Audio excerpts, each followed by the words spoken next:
In this video, I will show you exactly how to take full control over your question numbering in Typeform. Have you ever found yourself working on a complex form where the automatic numbering just doesn't seem to line up with your specific layout or logic?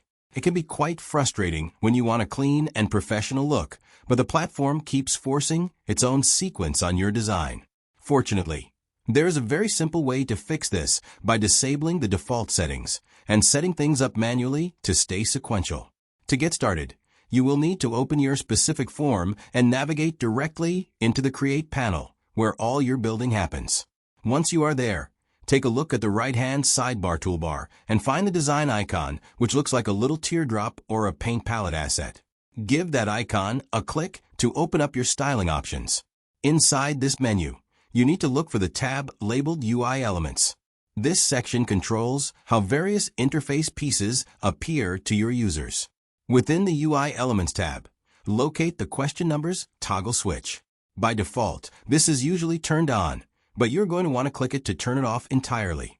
Once you disable this feature, the automatic numbers will vanish from your preview.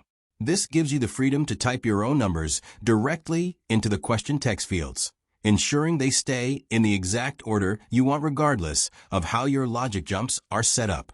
To finish the process, make sure you click the Save button to apply these changes to your live form.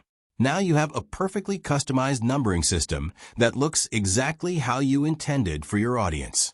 It is a quick and effective way to polish your user experience and make your forms look significantly more professional and polished for everyone who fills them out.